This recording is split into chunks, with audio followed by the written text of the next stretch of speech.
marka aniga marka gacanteedu uma soo gaarin codkeeda aad ku nasitay safarka waxaan islahaa wada woodid aad iyo aad dabayl badanna way dhacaysay صح wadankuna waa saxaro waxaa jirta marka gabadhan wacay waan heli waayay صح dabayshii ruuxaysay maaragtay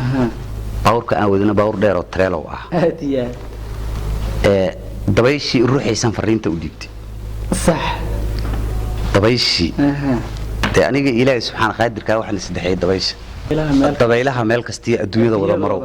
mas'uul iga noqo dabeen fariin iga qaad muhiim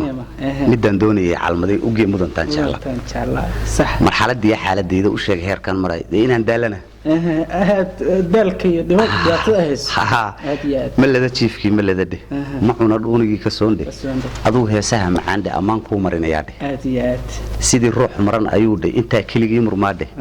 aleelkii meerayaa dheh cilada mudulsidaa dheh dadkuna way ku maadsadaan dheh dantu wanaagsan daawadayaalkan waa channelka Warlalis Media ku soo dhawaada waraysi aynu la yeelan doono Abwaan Cumar Bashiir oo kamid ah abwaanada Soomaaliyeed isla markaasina aynu wax ka weydiin doono hayso uu curiyay isla markaasina uu dhiibay fanaaniin aad u caan uga ah liiga Soomaalidu degto fanaanintaasi waxa kamid ah Iskalaaji iyo sidoo kale Cabdiraxmaan waa Nimcaan Cabdiraxmaan Xasan Hilaac Nadiir Neyrus maxamed Kaadheer iyo fanaanin kale abwaane aadan u faraxsanahay kula kulanka sidoo kale Warlalis Media waxaan idin leeyahay waa maasantiin farxad bay ii tahay inaan idin soo hor fariisto oo aan maanta meeshan ku kulanno marka ma sha Allah waan hambaliyaan idin leeyahay aad baan anagu ugu faraxsanahay inaan halkan kula kulanno oo ah magaalada Dhuusamareeb ee caasimadda maamulka Galmudug abwaane waxaynu wax ka weydiin doonaa fanaaniinta heesaha aad u dhiibto fanaaniintu waayo heesaha iyagu way qaadaan laakiin inta badan kama war hayaan يعني قصوينك أبوانك بaa taas waxay yiraahdaan inta badan halkaas u ridaano abwaanka warka hay yiraahdaan bal waxaan hor u soo qaado doona ugu horeynta hees uu qaado Cabdicasiis Iskalaaji Cabdicasiis Cali Ciise aad iyo aad Cabdicasiis Cali Ciise Iskalaaji uu qaado oo la yiraahdo fariin heestaas waxa ugu maqaala ah in la yiri أفريقيا يا آسيا لو كلا سمين ها وصح هيس كورتو حل هذا فرين وحق هذا عبد العزيز علي عيسى اسكالاتشي ونعاد السلاميو نوينو ما شاء الله احترام يو قدرين فنك دحد بالشده الصوماليات ودحله يا فنك الصوماليات با ادبن السلاميا ريدا اسكو قصديسو hadii aan iraahdo waa ka sheekeynaya waxaan u maleynayaa waa qisad dheer horta heesku wuxuu ahaa wax aniga iga hadlaya shakhsiyan ahaantaada aniga qusiisayba sax waxaan joogay Aasiyada wadanka liira Qatar ayaan ku noolaa waxay ahayd 2015 ayaan beejkeeda hore sameeyay aad iyo aad okay shantii ayaan beejkeeda hore sameeyay صح 19kii soo baxday heesku 19kii soo baxday intaas 2019 qisada heeska aan ku sameeyay waxay ahayd gabar xaaskeyga way joogtay Mareykanka aad iyo aad ay ku noolayd صح waxaa jirtay safarro inaan aadi jiray safar oo xaggaas u aadi jirtay aan aadi jiray aad iyo aad khaarijka magaalada oo wadanka baxsan aad iyo aad okay waxa dhacday marka maalmaha kamidaan markaan soo galay xuduudka wadanka ayaan wacay telefoonanka wacay waan heli waayay waawis inaan yani waqtigaasi waxay u ahayd saqdhexe anigana 9 saac oo galabnimo adiga 8 saac bar galabnimo meelahaas yahay aad iyo aad xilligaasna way hurdayaan iyagu way hurdayaan isku taymani sax okay marka gabadha waxaan ka wacay Facebook call ayaan ka wacay messengerkan ka wacay waan isheli weynay call caadi aan ka wacay waa isheli weynay yani nafta waxay ku siinaysaa wuxuu ku leeyahay qof walba macna nin kasta oo rago markuu daalan yahay ama magaaladu ha ka soo xanaajiso ama safar ha ku soo daalo wuxuu ku nafisaa markuu gurigiisa yimaado xaaskiisa haday hal mar xabiib gacanta dhabanka ka mariso خلاص واد إلا وذي وحيد دالي يكوهي okay marka aniga marka gacanteedu uma soo gaarin codkeeda aad ku nasitay safarka waxaan islahaa wada woodid aad iyo aad dabayl badanna way dhacaysay صح wadankuna waa saxaro waxaa jirta marka gabadhan wacay waan heli waayay صح dabayshii ruuxaysay maaragtay baawrka aan wadina baawr dheer oo trailer ah aad iyo aad dabayshii ruuxaysan fariinta u dhiibtay صح dabayshii aniga ilaahay subxaana qaadirka waxaan saddexay dabaysha صح marka dabayshii baan fariinta u dhiibtay dabaylaha meel kasta adduunyada wada maro mas'uul iga noqo dabayn fariin iga qaad muhiima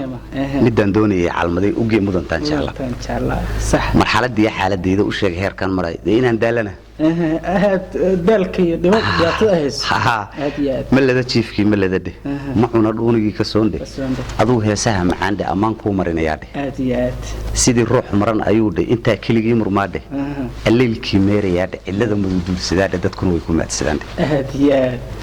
heesku marka sidaas u ahaa page-keeda hore halkaasaan ku sameeyey page-keeda dambe Soomaaliyaan imid aad iyo aad 19kii ayaan sameeyey صح marka heesta fariin sidaasay ahayd waana hees aniga shakhsiyan igu saabsanayd oo ku saabsanaa waxa يعني way kala duwan tahay markii yani dad kale wax laga sameeyo iyo markii adiga ay kugu saabsan yihiin mar waxa jirta fanaanku asagu uu ku yiraahdo waxyaabo codsiga asagu ku dhiibto oo kale oo ku yiraahdo codsigaasan aan ka rabaa inaad ii sameeyso awaan yani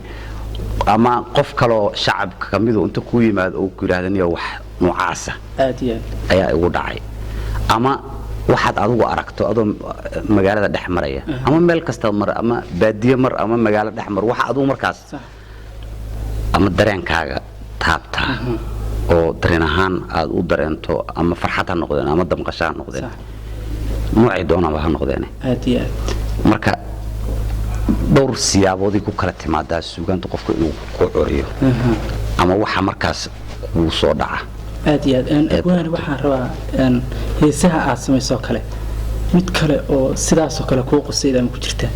adii ahaanta wallahi niyow waxaa jirta hees la yiraahdo waxa la yiraahdaa nimcaan huqiya ciila la yiraahdaa waxa qaada ninka la yiraahdo nimcaan Cabdiraxmaan hilla marka waa hawl adduunyo ma ku helay jacayl leh sida hayinka oo kale inta heeriya kugu raray ma ku saartay haama saakan si fiican u dhageystay leel dhaxay habeenkii hurdagama ma diidaa ma halan hashaayo hambiriisatayo dhabanada ma haysaa in ma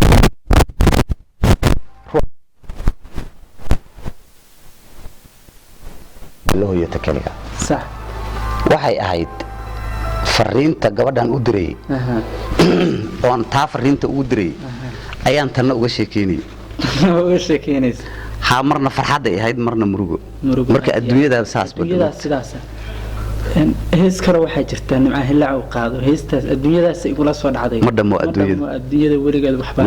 dhimanayra ha heestaas waxay ku timaadayaan heeskaas waxay ku timid saaxiibkeeya ayaa wuxuu la sheekaysan jiray gabar hadiyaad muddo 3 sano ah ayuu la sheekaysanay gabadha sax maalintii dambe intuu yartay waxay ku tiri niyow 3 sano wada soconay 3 sano wada soconay dumarkuna waxa Soomaalidu ku midaashay bil 3 sii dhacaysa ayaa dumarka lagu midaali sax يعني هو قف كان دمر كاهو عمري دو صح انت وقت جيسو او ديت جيسو الا حدو بقول سنه غارو اسك دليا لكن دمركو waa wax kooban waa wax iska yar koon mugta oo maxduuda waqtigood okay gabadhi marka waxay ku tirinayo 3 sano ayaan wada sheekaysanayni sax waxaan rabaa inaan aadna way u jeceshaa isaguna gabadha uu jeclaa uu raa laakiin isaga xaas baa u jooga 5 wiil u haysa ma sha Allah markaasna uur u leh oo mid caloosha ku sita sax oo nin saaxiibkay oo aan jeclayn inaan magaciisa sheegano aadna u salaamayo marka ninkan hadii gabadhan uu keeno tii kala ka baxaysa meel shan wiil iyo mid caloosha lagu sido lagu dirana ma joogto ma sahlana in la diro marka gabadha uu yeerto maanta waxay ku tirinayo 24 saacadood ayaan fursad ku siinayaa ka soo fikir 3 sano wada sheekaysanayna inuu xaasle qabana way ogtay oo waxta ka qarsoon maaha 24 saac fursad ku siinayaa 24 saac ugu soo fikir mustaqbalkeen inaan meel degno reer noqono iyada inaan kala dhamaano kala tagno ninkii maalintii telefoon uga soo xiriirnay xagee joogtay meeshaas joogan ku yiri meeshaan isugu nimid qisadii uga sheekiyay markaa waxaan isla joognay Ilyas Idris oo muusiga tumay macallin ustaad Daawud Xanfar dhammaantood aad baan wada salaamayaa oo laxan ka saaray Nimcaan Cabdiraxmaan oo qaaday inta waa wada joognay marka wuxuu yiri qisadii nooga sheekiyay wuxuu leeyahay waxaan rabaa in Umar ay sameeyo hees waxaan farna iga la xameeyo Ilyasna tuma Nimcaan qaado aflaatan saacadood qofkii fursad haysta aflaatan saac gabadha wixii lagu daji lahaa ayaa la rabaa marka madamo adduunyadu waligeed waxba dhiman dhan marka ka qabataba kan kala dhacayo deeliya hadiya ma fi hay ugu dheer aniga dibaad ii geysatay dhaliilkaaga oo maqniya dareen baan ugu dhex jira aduga aadan dheeha karin dareenka ku dhex jira oo gabadhan ilmaha haysata iyo qoyskan yani ayadu gabadhu ninka un bay rabtaa maahay ayadu qoys dumiyay mugta uma jeedo hablo mugta ninka ay danaynayso un baa u dana marka qofkuna hadii jacayl wado halis marka heesku sidaas oo ahaa madamo adduunyada sidaas oo qisidiisu ahayd marka ma sha Allah waxaan leeyahay horta isku waara labada qofood aadna waan u salaamaya abwaan waxa jira hees kale oo ay qaadaan laba fanaan oo aan laftirkii aad u taageero heesiis in badan aan dhageysto waa Nadiir Nayrus iyo Maxamed Kaadheer gobaad gacalay hani heeskaasu yani wax markaas aniga qisa igu saabsan ama qof aan ka arkay ma ahayn ammaan bay ahayd sax marka wax wacyiga bulshada ka dhaco gabar inaad adigu jeceshahay aadan u sheegi karin iyaduna ay ku jeceshahay aysan ku sheegi karin labada qofood way israbaan haddana isma sheegi karaan laakiin xogaa waxa laga yaabaa ninku inuu isagu raadinayo mugta marka wax iska caamaya ahayd oo wax marka hadda qisa igu saabsan ma ahayn laakiin hees wuxuu ahaa aad weyn gobaad gacalo gobaad in badan dhageysanayay heeskaas ilaahay maalinta cad askari u soo daayay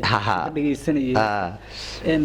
abwaane waxaan rabaa inaan hal mid ugu dambeynta soo gabagabeysan bal waxaad inooga warantaa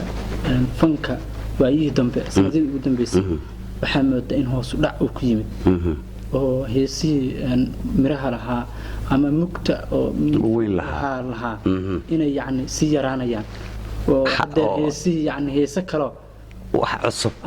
oo yani xitaa erayada miisaankii maansadu ay lahayd aan marin inay jiraan bal ka waran arrintaas waa sax dadkii miraha iyo suugaanta eray suugaaneedka dhageysan jiray dadkii hore ahaayeen aad iyo aad suugaantii dadkeedii way israaceen sax dad dambo af kala wata aad iyo aad oo يعني أفكار هذا اللغة الله واحد بدنا أف سومالي اللي قلت أدي أف سومالي كي أما مقلها ميسان كلها أو سوماليات ولا قلت كي صح أفكار هذا رقم مكالة أيام الإسكندرية سومالك رقم مكالة الإسكندرية صح رقم مكالة أيام الإسكندرية فنك نوح ولها فن هذا مقشوة ودقن فن مركل جراه وبلشة دقن كيد أيو كتر جمع marka adoo dhaqankaaga hadad adu inta dooriso nin qof kale dhaqankiisa raacdo fanna aatahay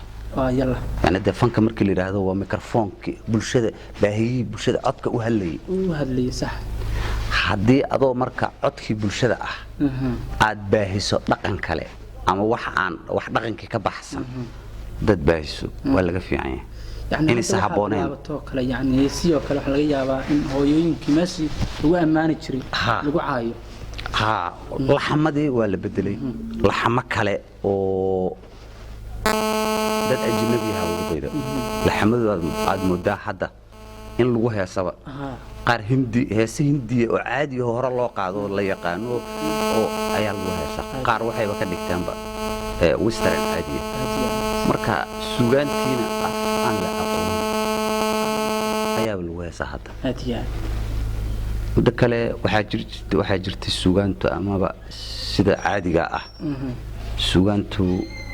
ama wax marda hadalku wuxuu kale yahay tix iyo tiraab marka tiraabtiina suugaan baa laga dhigay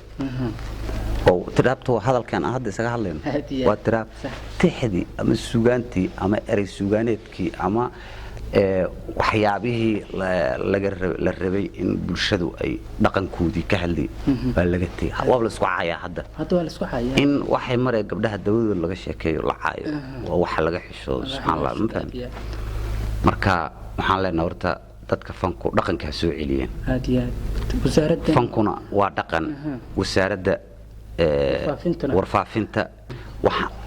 waxaan leenahay arrinka